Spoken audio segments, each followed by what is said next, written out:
Hello and welcome back to Invincible Asia. I'm George Clark and today I get to check out the amazing Zatoichi collection released on Blu-ray from Criterion.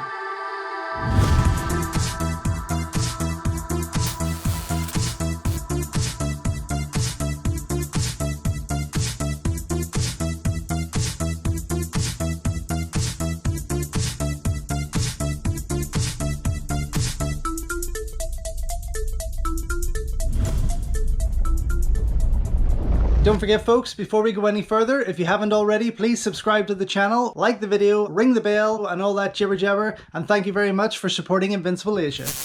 Now I know that this has been out for some time, but it has cost a small fortune and I just never did have enough cash left to the side to pick this up. But it is something I've always wanted to get my hands on, and now finally, after finding it on eBay for just £99, I couldn't resist. I had to finally get myself a copy of this beautiful Zatoichi collection, The Blind Swordsman, which is just incredible. A collection of 25 movies, so 25 restored movies for £99. Now that is a hell of a bargain. You wouldn't want to pass up on that. 25 films released between 1962 and 1973, which is just amazing. And this whole box set from Criterion is, oh, it's going to be so worth it. It really is. Now I know there was a 26th title released in 1989, directed by the star himself. Sorry, let me just quickly get his name up here. Shintaro Katsu. Yes, Shintaro Katsu. So he then start again in the 26th movie. It doesn't seem to be part of this collection here. That was Zatoichi, Darkness is His Ally. So that came around quite some time after the series had really finished. But oh, how exciting to finally get this. Now this is a region B. I know it was released both stateside and here, which is great. I mean, very rarely does Criterion put out a lot of their best stuff here in the UK. So yes, very, very excited to get stuck into this. And before I take this plastic off, because I feel that this sticker is on the back of the plastic itself, I'm just going to read to you what is included in this incredible box set here from Criterion. So we have 25 movies here. We have The Tale of Zatoichi, The Tale of Zatoichi Continues, New Tale of Zatoichi, Zatoichi the Fugitive, Zatoichi on the Road, Zatoichi and the Chest of Gold, Zatoichi's Flashing Sword, Fight, Zatoichi Fight, The Adventures of Zatoichi, Zatoichi's Revenge, Zatoichi and the Doomed Man. I shouldn't have started reading these if I'm being honest. Zatoichi and the Chess Expert, Zatoichi's Vengeance, Zatoichi's Pilgrimage, Zatoichi's Cane Sword, Zatoichi the Outlaw, Zatoichi Challenged, Zatoichi and the Fugitives, Samaritan Zatoichi, Zatoichi meets Yojimbo, which I'm really excited for, I have to say. Zatoichi goes to the Fire Festival, hot stuff. Zatoichi meets the One-Armed Swordsman, the only Zatoichi movie, bar the 2003 remake.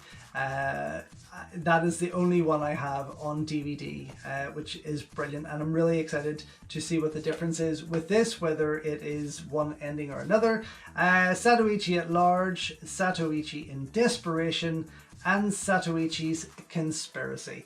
I'm really surprised they didn't do a Zatoichi meets Godzilla. That would have been some hell of a movie. Anyway, let me get stuck into this. Oh no, actually I can't, because there's special edition features I need to read out to you. Sorry. Digital restorations of all 25 films with uncompressed monaural soundtracks.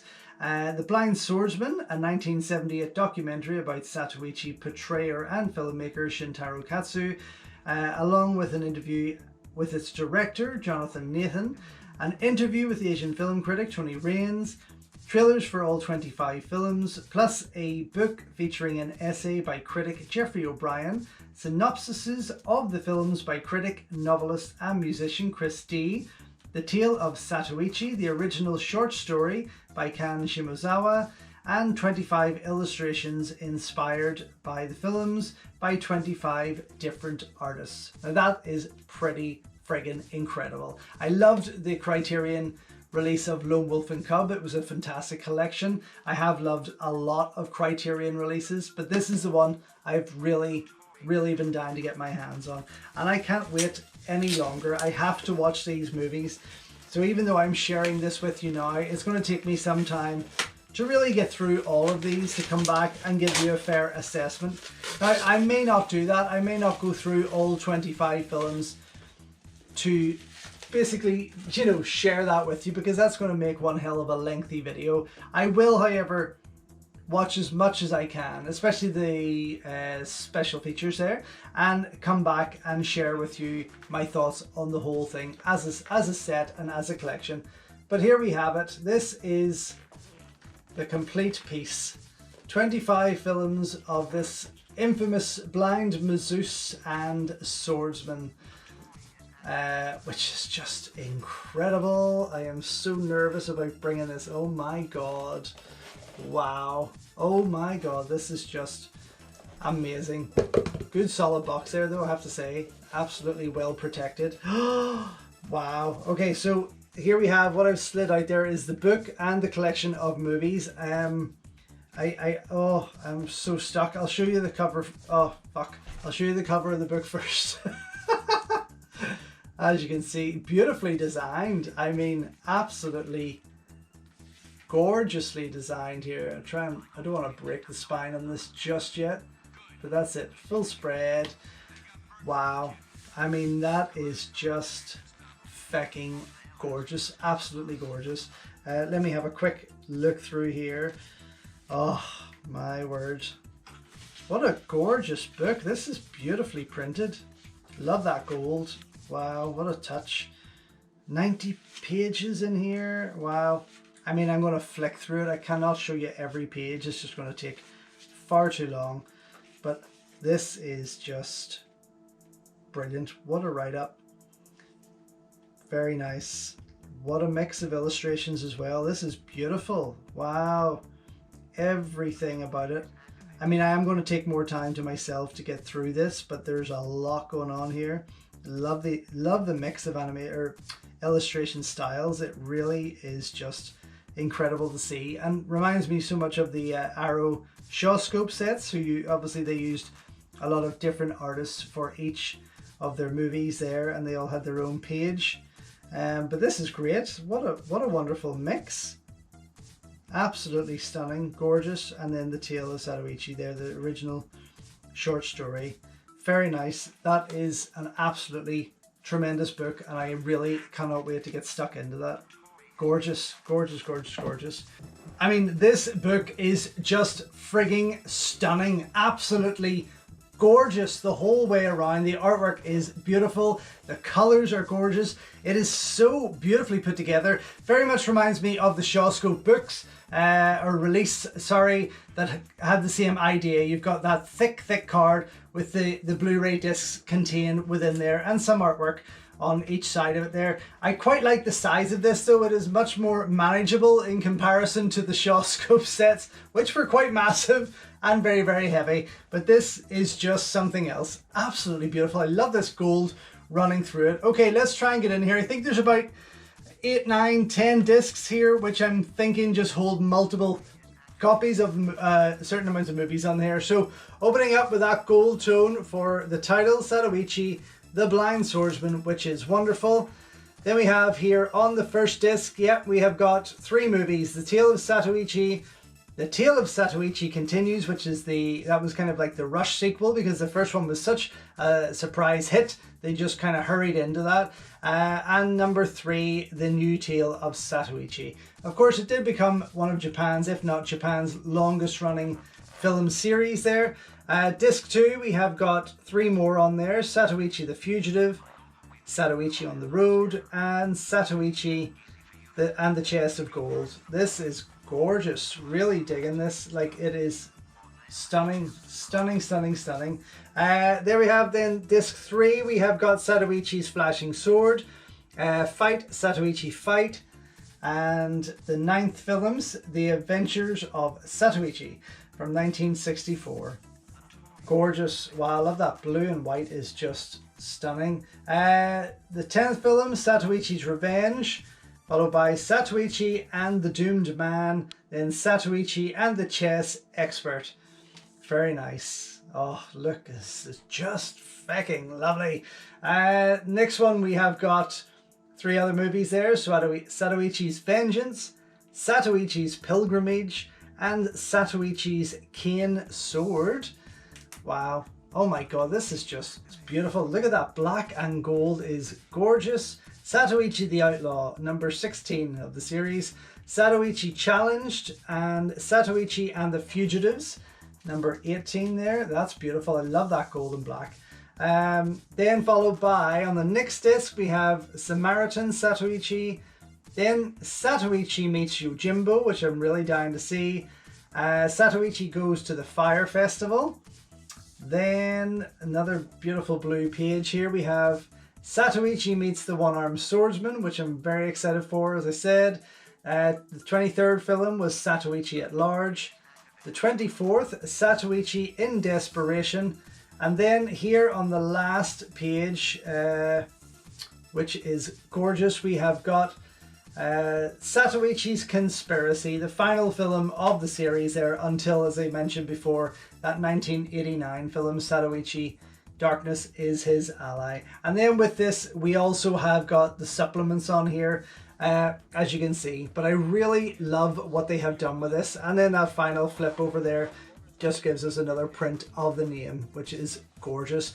I mean, wow, this is just amazing. Absolutely amazing. And again, I know it's been out for some time, but for me, as a buy of 2024, without even getting stuck into it, is definitely going to be one of my favorites for the year. Absolutely. Okay, I am going to go check out as much of this as I possibly can. I don't think I'll be able to watch every movie, or I'm not going to get back to finishing this video for a couple of weeks. But I will get through as much as I can and come right back and let you know what I think. So just back after checking out this incredible Zatoichi Blu-ray release from Criterion. I mean, oh my god, it is fucking amazing. Seriously, you need to get your hands on this. It is stunning. I didn't get through every movie. I did skip through some in terms of just checking out the quality, and they all look stunning. I mean, they absolutely look gorgeous. I did watch a number of them as a whole movie, of course in their original language with English subtitles, and they just are amazing. Now, the quality will jump out to you more so when you go and check out those 25 trailers. The trailers actually look quite good for the age of them, I have to say. They aren't restored as such, so you will get bits of dust and flicker and things like that, which is quite cool. I really enjoyed watching them, to be honest. But when you watch those first and then jump into those movies, they are going to blow you away because they look so clean, so sharp, and they are beautiful. I did notice, however, in the very first movie, there must have been some sort of hiccup with the print or the transfer, or I don't think it's the disc, because I did go back and check it again, but it kind of like sticks for a little bit and gives a big, quite a big noise comes from it. When you skip it on for a few seconds, it eventually comes back to the film. But overall, what I did manage to get through and what I did manage to watch was incredible. The Tony Raines documentary, a very young Tony Raines. It was filmed in 2003, so he looks a wee bit healthier, but fascinating to listen to. I love this guy. I love his knowledge on Japanese cinema, on the history of Japanese cinema, on each of those actors. I mean, he is flawless with this kind of thing. Runs for just over 27 minutes in length. Totally worth checking out though. Fascinating insight. Some great posters shown throughout there, clips like that, which was fantastic. But the doco, The Blind Swordsman, that runs for just shy of an hour, probably around 58 minutes in length or just under, from director, filmmaker John Nathan, was fascinating, absolutely fascinating. Such an incredible piece. I will go back and watch that again. Actually, it was just wonderful to see. Presented in 4:3. It is an older documentary, but just wow. I mean, all behind the scenes shots of Shintaro at work, of the creation of the show, the Zatoichi show, which I'm really hoping that Criterion follows up with, because it would be incredible to see that long-running TV show of The Blind Swordsman put out there with the same respect and restoration as these movies have had here. There's so much more to see. But yes, that was a fascinating documentary, really was. English subtitled, beautifully put together, and then you have a 17-minute separate piece, new piece with the director, with John Nathan, who seems like a wonderful guy, I have to say. Seems to have done a lot of work in Japan with some incredible filmmakers. So he's a lot to say, and he talks a wee bit more about the making of that documentary and why he chose to do it. It is definitely worth checking out. But overall, I mean, that's pretty much all that's in there. I'm not disappointed in any way whatsoever, believe me. Getting 25 movies with some incredible special features for £99. I mean, this is the bargain of the year for me. Absolutely. I'm so happy, and I can't wait to get through the rest of those movies, because he is such a fascinating character and a wonderful actor overall. He really just is something else, I have to say, and it's actually getting me in the mood to go back to check out The Lone Wolf and Cub and so many more. We're getting floods of Japanese classics at the minute from distributors, and it's just wonderful to see. But yes, for me, absolutely double thumbs up and 2 big toes. This is an absolute favorite of mine, and I am super glad that it is in my collection. So thank you once again for watching another video here on Invincible Asia. Don't forget you can check out hundreds of others here on the channel. You can also show your continued support by heading over to my new merch store, or by checking out invincibleasia.com, where you can read my full movie reviews, and follow me on Instagram at InvincibleAsia. Until next time though, enjoy your Kung Fu, and I will see you soon.